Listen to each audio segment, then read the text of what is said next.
زه چې روژه یم نو ښه یم او ستاسو ښار کې ډېر خلک بوځه ګرځي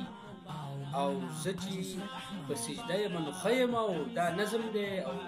دا تاسو وګورئ دا ویډیو لږ او بیا پرې تاسو رمضان مبارک رمضان مبارک आवाज में कोई पार्टी मिला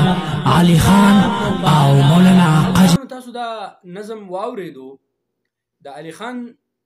خو به تاسو پیژنئ دا یو کنټینټ کریټر دی ډېر زبردست ویډیوګانې جوړوي خو علي خان که زما دا ویډیو ته وګورئ نو دا زما دا تنقید زه کوم خو ګوره همیشه دپاره زما تنقید د اصلاح دپاره وي خیر انشاءالله دې نه به دا د اصلاح دپاره دی دا اصل کې دا نظم چې کوم دی په نظم او په ټپه او په دې شیزونو کې فرق دی د ټولو نه خو اول خبره دا د زړګیه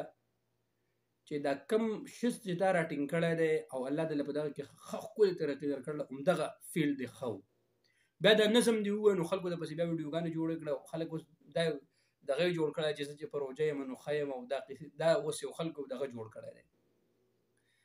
بل دا نظم تا په داسې انداز باندې ویلی دی چې دا یو ګانه و هغه ګانه بدله کړې ده تا دغه ته اړول ده نظم ته دې اړول دا ګانه والله اعلم چې به څنګه ګانې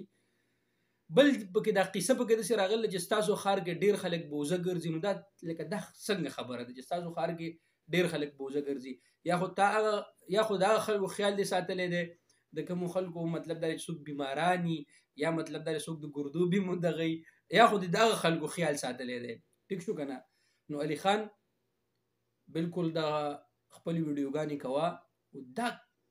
نظم هم وایه خو نظم داسې انداز باندې ووایه داسې د الله صفت او دغه وکړه د دین اسلام او دغه داسې صفت وکړه کوم چې اوریجنل شاعري دا نه چې مطلب ته ګانه راواخله او بیا ګانه بدل کړه زه چې روژه یم نو زه چې ستاسو ښار کې خلک ټول بوزه ګرځي او زه چې پکې روژه یم نو ښه یم نو لکه داسې نه ده په کار ګڼه چې ګانه را بدل شي او نظم ته واوړي بیا پکې دین اسلام چې کومه دغه دي د هغو هغه صفت پکې داسې اوریجنل شاعري وکړه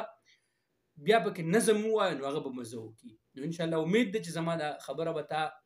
په زړه باندې نه یې اخیستي او دا تنقید چې زما کوم دا ګوره د اصلاح دپاره خوشحاله اوسئ